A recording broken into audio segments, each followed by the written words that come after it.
Prokaryotic cell के बारे में। इस पर आवाज प्रोकैरियोटिक सेल मतलब यही चीजें जो मैं आपको प्रोकैरियोटिक सेल के बारे में बोलूंगा ये आपको याद रखना है। सेल को आपको आइडिया है कि सबसे पहला वाला जो चीज होता है सेल के अंदर, प्रोकैरियोटिक सेल्स के अंदर भी वो है दैट इज सेल वॉल। सबसे बाहर वाला पार्ट जो है यहाँ पे भी प्रोकैरियोटिक सेल्स के अंदर वो क्या होता है, सेल वॉल। ये मैंने आप लोगों को बोला था कल परसों। What the part is an सबसे पहला पार्ट जो होता है दैट इज सेल वॉल। शाबाश। तो यहाँ पे भी सेल वॉल होता है। सेल वॉल के अंदर अगर हम प्रोकैरियोटिक सेल की बात करेंगे तो यहाँ पे भी सेल मेम्ब्रेन होता है। There is cell membrane also. Cell membrane हर किसी सेल के अंदर होता है, तो इन प्रोकैरियोटिक सेल्स के अंदर भी सेल वॉल के अंदर जो है सेल मेम्ब्रेन होता है। यूजुअली सेल मेम्ब्रेन ये जो सेल मेम्ब्रेन होता है यहाँ पे प्रोकैरियोटिक सेल्स के अंदर जो है ये फोल्ड्स में होता है। It is in the form of folds. और इन फोल्ड्स को हम क्या कहते हैं, इन फोल्ड्स को हम कहते हैं मेसोसोम। फोल्ड्स को हम क्या कहते हैं, मेसोसोम। सो एक चीज हमने देखी, हमने देखना है कि पर्टिकुलरली जो प्रोकैरियोटिक सेल्स के अंदर है कुछ चीजें अब कॉमन है, किन चीज से कॉमन जो प्रोकैरियोटिक सेल्स के अंदर भी है यूकैरियोटिक सेल्स के अंदर भी। लेकिन यहाँ पे हम बात करेंगे खाली उन चीजों के बारे में जो खाली कहाँ पे प्रेजेंट है, प्रोकैरियोटिक सेल्स के अंदर। सेल वॉल होता है, ये और भी सेल्स के अंदर होता है, यूकैरियोटिक सेल्स के अंदर भी होता है, लेकिन प्रोकैरियोटिक सेल्स के अंदर भी सेल वॉल होता है। अब उसके बाद जो सेल मेम्ब्रेन होता है वो हर किसी सेल के अंदर होता है, लेकिन यहाँ पे सेल वॉल के सेल मेम्ब्रेन के अंदर खास क्या है, ये फोल्ड्स होते हैं जिनको हम क्या कहते हैं, मेसोसोम। ये मेसोसोम्स का रोल क्या होता है यहाँ पे प्रोकैरियोटिक सेल्स के अंदर, ये होते हैं responsible. This mesosomes are responsible for, ये मेसोसोम्स जो है ये होते हैं रेस्पॉन्सिबल किस चीज के लिए, दे आर रेस्पॉन्सिबल फॉर, शाबाश very good, respiration, aerobic respiration. Aerobic respiration के लिए ये रेस्पॉन्सिबल होते हैं। रेस्पॉन्सिबल फूड को ब्रेक डाउन करने के लिए, ग्लूकोज को ब्रेक डाउन करने के लिए मेसोसोम्स यहाँ पे होते हैं रेस्पॉन्सिबल। इसलिए हम इसको आल्सो कॉल्ड कॉन्ड्रियन। ये जो मेसोसोम्स होते हैं इनको हम कॉन्ड्रियन भी कहते हैं, क्योंकि ये वाला काम जो है कॉन्ड्रियन वाला काम यूकैरियोटिक सेल्स के अंदर एक सेल ऑर्गेनेली होता है जिसको हम माइटोकॉन्ड्रिया कहते हैं, वो करता है। क्योंकि यहाँ पे माइटोकॉन्ड्रिया नहीं प्रेजेंट होता है, इस membrane bound cell organelles absent होते हैं, इसलिए वो वाला काम यहाँ पे मेसोसोम्स के जरिए से होता है। ठीक। बिसाइड्स रेस्पॉन्सिबल फॉर रेस्पिरेशन, ये जो मेसोसोम्स जो है also play role in, they also play role in cell division. Role in cell division, जब सेल्स को डिवाइड होना होता है तो वहां पे भी जो है ये मेसोसोम्स रेस्पॉन्सिबल होते हैं। Also play role in cell division, cell division के अंदर भी ये रेस्पॉन्सिबल होते हैं। Respiration also called chondria, also play role in cell division, cell division के अंदर भी ये जो है रेस्पॉन्सिबल होते हैं। उसके बाद अगला चीज अगर हम देखेंगे, बाकी इसका मेम्ब्रेन का स्ट्रक्चर हम नहीं पढ़ेंगे क्योंकि मेम्ब्रेन का स्ट्रक्चर जब हम अलग से पढ़ेंगे उस टाइम हम सेल मेम्ब्रेन का स्ट्रक्चर पढ़ेंगे, वो सभी सेल्स के लिए सेम होता है, चाहे प्रोकैरियोटिक सेल हो या यूकैरियोटिक सेल हो। वेरी गुड, शाबाश। अब इसके बाद हमें क्या देखना है, इस प्रोकैरियोटिक सेल के अंदर, इस सेल मेम्ब्रेन के अंदर क्या होता है, ऑब्वियसली यहाँ पे भी साइटोसॉल होगा। साइटोसॉल, साइटोसॉल यहाँ पे भी होगा, या जिसको हम कहते हैं साइटोप्लाज्मिक मैट्रिक्स, या इसको हम ओवरऑल जो सारा रीजन होता है इसके अंदर सेल मेम्ब्रेन के अंदर उसको हम साइटोप्लाज्म कहते हैं, लेकिन इसका जो बैकग्राउंड होगा उसको हम साइटोप्लाज्मिक मैट्रिक्स कहते हैं। ठीक, तो ये वाला पार्ट जो है ये साइटोप्लाज्म है सेल मेम्ब्रेन के अंदर, लेकिन सेल मेम्ब्रेन के अंदर जो ये अंदर वाला पार्ट है ये साइटोप्लाज्म हुआ सेल के अंदर, साइटोप्लाज्म, लेकिन बैकग्राउंड जो है उसको हम कहते हैं साइटोप्लाज्मिक मैट्रिक्स। सेल मेम्ब्रेन के अंदर पूरा ये जो रीजन है इसको हम एक साथ साइटोप्लाज्म कहते हैं, लेकिन साइटोप्लाज्म के अंदर जो फ्लूइड होता है, एक बैकग्राउंड होता है, उस बैकग्राउंड को हम क्या कहते हैं, साइटोप्लाज्मिक मैट्रिक्स कहते हैं या साइटोसॉल कहते हैं। शाबाश। अब और क्या चीज होता है इन प्रोकैरियोटिक सेल्स के अंदर, जैसे मैंने आप लोगों को ऑलरेडी बोला, प्रोकैरियोटिक सेल्स के अंदर कोई मेम्ब्रेन बाउंड सेल ऑर्गेनेली नहीं होता है, न्यूक्लियस नहीं होता है। लेकिन किसी भी सेल का एग्जिस्टेंस या काम जेनेटिक मटेरियल के बगैर नहीं पॉसिबल है। तो वहां पे यूकेरियोटिक सेल्स के अंदर वो जेनेटिक मटेरियल है वो न्यूक्लियस के अंदर होता है, लेकिन चूंकि यहाँ पे न्यूक्लियस एब्सेंट है तो वो जेनेटिक मटेरियल कहाँ पे होगा, वो जेनेटिक मटेरियल जो है यहाँ पे न्यूक्लियस के बगैर होता है, यानी कि एक बाहर से मेम्ब्रेन के बगैर होता है, सीधे इसी साइटोसॉल के कांटेक्ट में ही होता है, साइटोसॉल के कांटेक्ट में ही होता है। Double stranded single circular DNA इस तरह से होता है जिसको हम न्यूक्लियोइड कहते हैं, which is called what nucleoid, या इसको हम जीनोफोर भी कहते हैं, इसको हम जीनोफोर भी कहते हैं, इसको हम प्रोक्रोमोसोम भी कहते हैं। तो ये जो सारी टर्म्स हैं यूज होती है इस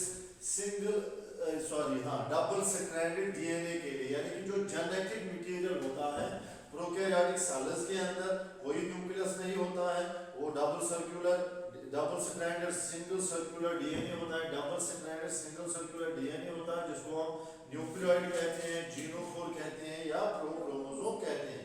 यानी कि यहाँ पे जो इस सेल का, इस प्रोकैरियोटिक ऑर्गेनिज्म का जो काम होगा वो पूरा काम जो है इसके कंट्रोल में होगा, ठीक है। शाबाश। अब न्यूक्लियोइड, जीनोफोर और प्रोक्रोमोसोम होने के साथ साथ क्या होता है, इन प्रोकैरियोटिक सेल्स के अंदर एक तरह का एक्स्ट्रा क्रोमोसोमल डीएनए भी होता है, इसके अलावा भी डीएनए होता है। वो डीएनए क्या होता है, साइटोप्लाज्म के अंदर अलग अलग जगह पे होगा, और ये जो एक्स्ट्रा क्रोमोसोमल डीएनए होता है इसको हम प्लाज्मिड कहते हैं। क्या कहते हैं, plasmid. What is plasmid? Plasmid is extra chromosomal DNA, extra chromosomal DNA होता है, it is extra chromosomal DNA. लेकिन ये सभी प्रोकैरियोटिक सेल्स के अंदर नहीं होता है, कुछ प्रोकैरियोटिक सेल्स के अंदर ये एक्स्ट्रा क्रोमोसोमल डीएनए होता है जिसको हम प्लाज्मिड कहते हैं। अब ये प्लाज्मिड जो है इसकी कॉपीज जो है वेरी करती है, आप लोग को ये बात समझनी है। किसी प्रोकैरियोटिक सेल्स में ये प्लाज्मिड जो है 2 बार होगा, किसी जगह पे 3 बार होगा, किसी जगह पे 4 बार होगा, कहीं पे 10 बार भी होगा, 20 बार भी होगा। कितनी कॉपीज है इस प्लाज्मिड की, उसको हम इसका कॉपी नंबर कहते हैं। क्या कहते हैं? Copy number. कॉपी नंबर हम उसको कहते हैं। कॉपी नंबर ऑफ प्लाज्मिड जो है varies cell to cell, varies species to species, हम ज्यादा अगर कहेंगे accurate, species to species, okay, in prokaryotic cell. Okay, copy number of plasmid varies species to species. Okay, that is number of plasmids. कितने plasmids हैं उनको हम copy number कहते हैं, और ये वेरी करता है species to species। अब चूंकि ये जो प्लाज्मिड है ये एक्स्ट्रा क्रोमोसोमल डीएनए होता है, तो इसके ऊपर जो है ना कुछ फंक्शंस होती हैं जो एक्स्ट्रा फंक्शंस, यानी कि उन प्रोकैरियोटिक सेल्स के अंदर, उन बैक्टीरियल सेल्स के अंदर जिनके अंदर ये प्लाज्मिड होगा वो एट एडवांटेज होता है, इसका होना जो है उनको फायदा ही देता है, क्योंकि उसके ऊपर कोई जीन्स होते हैं जो इनको एक्स्ट्रा बेनिफिट देते हैं। जैसे क्या बेनिफिट देते हैं, कौन से जीन्स इसके ऊपर होते हैं? Antibiotic resistance. आप लोगों को पता है जब हम एंटीबायोटिक लेते हैं, एंटीबायोटिक क्या करता है, किसी को कोई इन्फेक्शन होगा, बैक्टीरियल इन्फेक्शन होगा, वो एंटीबायोटिक लेता है, तो वो एंटीबायोटिक क्या करेगा, वो उस बैक्टीरिया को मारेगा। लेकिन अब कुछ बैक्टीरिया के अंदर जिनके अंदर ये प्लाज्मिड होगा उनके अंदर जीन होता है जो उनको एंटीबायोटिक के खिलाफ रेजिस्टेंस देता है, यानी कि अगर वो बैक्टीरिया कहीं पे होंगे, ये लिविंग ऑर्गेनिज्म कहीं पे होंगे, तो अगर वो एंटीबायोटिक वहां पे जाएगा भी तो वो एंटीबायोटिक उनको मार नहीं पाएगा, क्योंकि उनको क्या होता है, उनको एंटीबायोटिक रेजिस्टेंस होती है। इसी तरह से जो है और भी 2 तरह के जीन्स इसके अंदर होते हैं, जैसे fertility factor, F gene, fertility factor इसके ऊपर होता है, ये उनको फर्टिलिटी देता है, यानी जिनके अंदर ये प्लाज्मिड होता है, जिन बैक्टीरिया के अंदर, वो अपना डीएनए जो है दूसरे के अंदर इंसर्ट कर सकते हैं। ओके, उसको हम क्या कहते हैं, उसको हम फर्टिलिटी फैक्टर कहते हैं। तो प्लाज्मिड का होना जो है ये फायदा ही है किनके लिए, जिनके अंदर ये होगा। अब इसके अलावा क्या खास है प्रोकैरियोटिक सेल्स के अंदर, यहाँ पे इनके अंदर चूंकि हमने बोला कि सेल ऑर्गेनेलिज नहीं होते हैं, लेकिन एक तरह का सेल ऑर्गेनेल इनके अंदर होता है। वो सेल ऑर्गेनेल कौन सा है, वो है राइबोसोम। 70s राइबोसोम्स होते हैं, दे हैव 70s राइबोसोम्स। मतलब क्या है इसका 70s राइबोसोम। मैंने यहाँ पे बोला कि प्रोकैरियोटिक सेल्स के अंदर सेल ऑर्गेनेल्स नहीं होते हैं, लेकिन मैंने कौन से सेल ऑर्गेनेल्स बोला नहीं होते हैं, मैंने बोला मेम्ब्रेन बाउंड सेल ऑर्गेनेल्स जो है, मेम्ब्रेन बाउंड सेल ऑर्गेनेल्स जो है वो नहीं होते हैं। मैंने ये नहीं बोला कि टोटली सेल ऑर्गेनेल्स एब्सेंट है, लेकिन इसका मतलब यहाँ पे जो है राइबोसोम इसके अंदर है, 70s वाले राइबोसोम्स होते हैं, ये हम आगे जाके समझेंगे why they are called 70s ribosomes.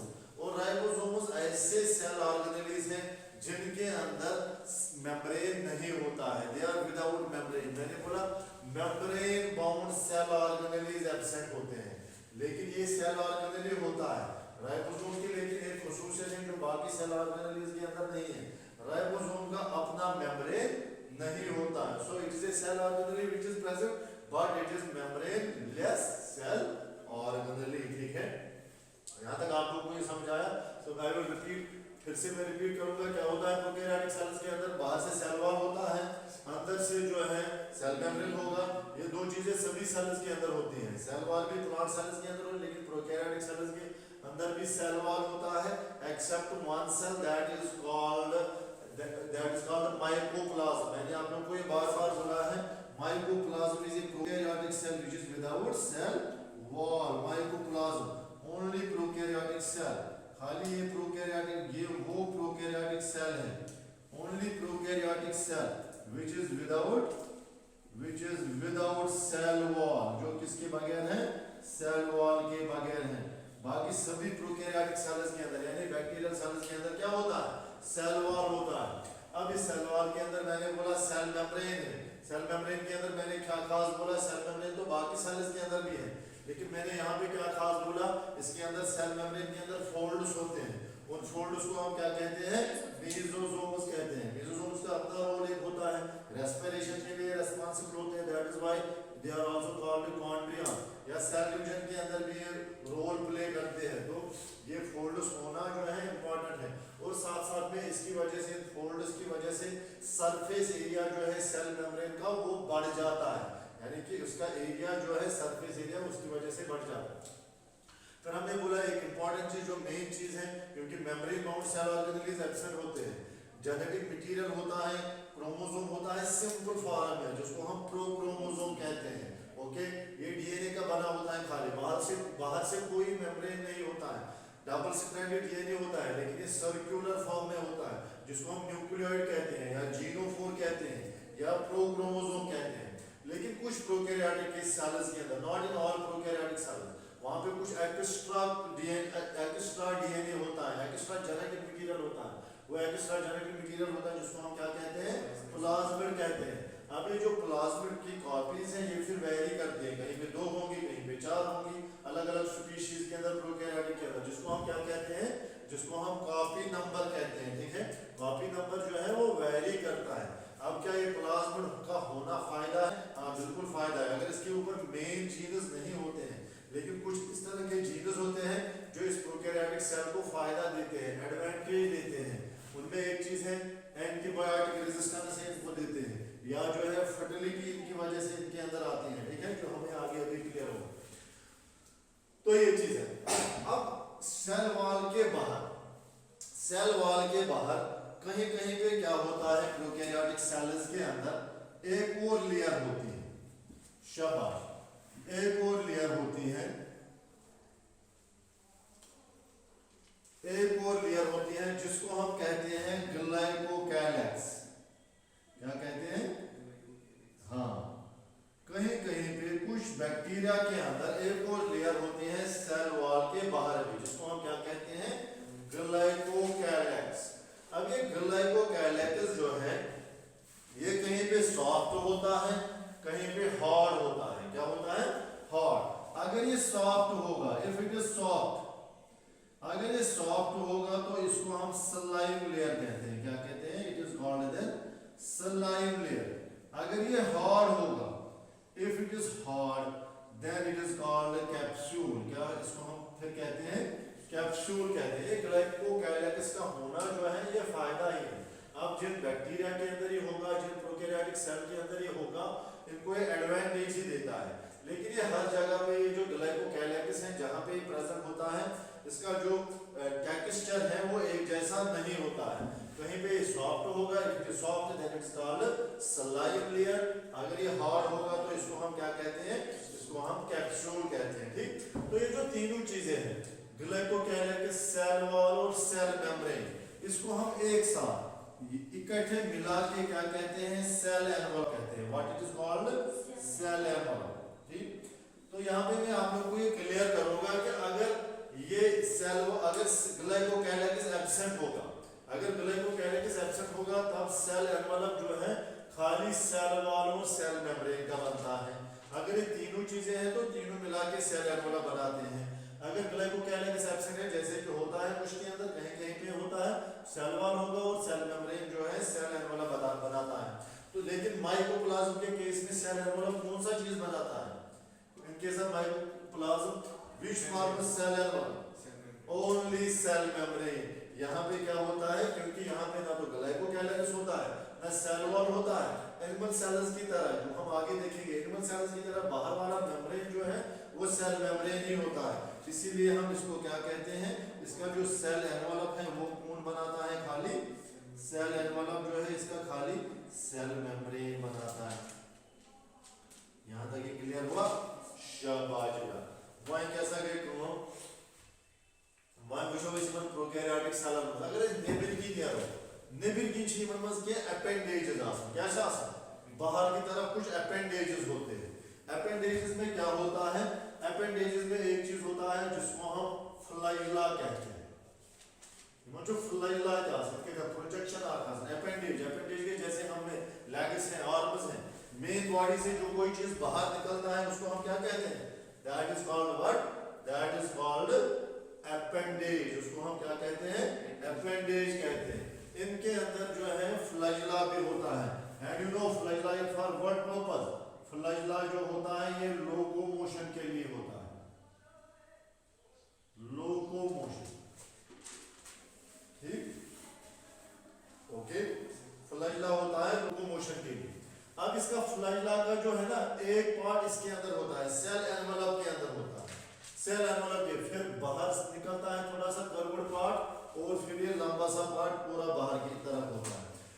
Okay, तो फ्लाइला इज फॉर ये बाहर से एक बाहर की तरफ एक प्रोजेक्शन होती है जो किस चीज के लिए होती है? लोकोमोशन के लिए। This side is flagella. इसमें एक और चीज होता है, छोटी छोटी प्रोजेक्शन होते हैं इस तरह से, ये लेकिन पूरी बॉडी के ऊपर होती है। These small projections are called fimbriae. क्या इनको हम कहते हैं? फिम्बरी। हाँ, ये जो फिम्बरी है ये किस चीज के लिए होती है? ये होती है एडहेशन के लिए। They are for what purpose? They are for adhesion। Fimbriae होती है किस चीज के लिए? एडहेशन के लिए। एडहेशन क्या हुआ मतलब? एडहेशन का मतलब क्या है? फ्लाइला लोकोमोशन के लिए, मूवमेंट के लिए। लेकिन अगर इनको किसी चीज के साथ खुद को अटैच करना होगा तो खुद को ये किस चीज से अटैच करते हैं?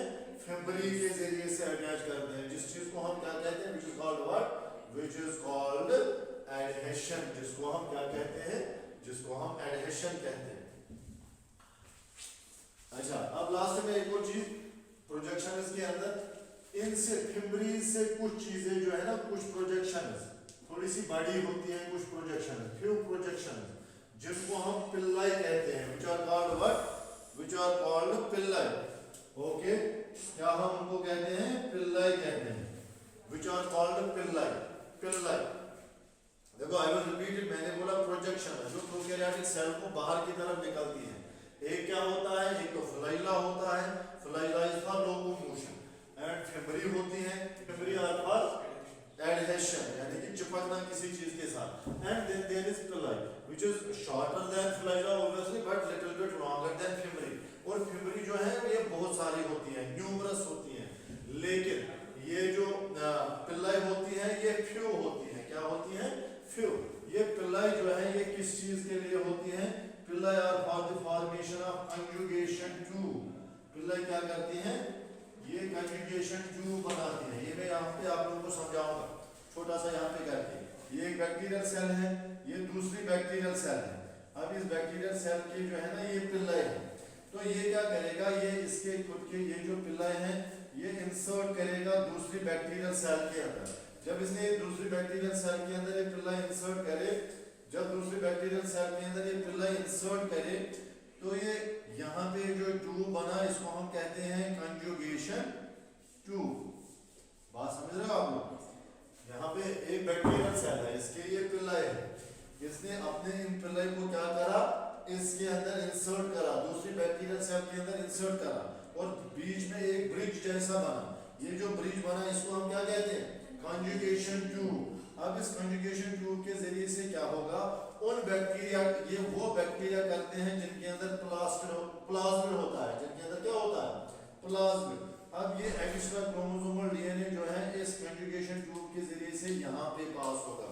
यानी कि अब ये जो प्लाज्मिड था ये यहाँ गया, अब इसके कैरेक्टर्स जो है इसको आ गए, ठीक है, जिसके जरिए से जहाँ पे अगर डीएनए यहाँ से यहाँ ट्रांसफर होगा, जिसके जरिए से ट्रांसफर होगा उसको हम पॉजिटिव स्ट्रैंड कहते हैं, जो रिसीव करेगा उसको हम नेगेटिव स्ट्रैंड कहते हैं। तो इस तरह से जैसे बाकी एनिमल्स के अंदर, प्लांट्स के अंदर मेल फीमेल होता है, यहाँ पे बैक्टीरिया के अंदर पॉजिटिव स्ट्रैंड होता है और क्या होता है? Negative strand. ये जो डीएनए है, प्लाज्मिड है, ये जाता है from positive strand to negative strand via conjugation tube. और ये कंजुगेशन ट्यूब कौन बनाता है? ये पिल्लाई बनाते हैं, ठीक है।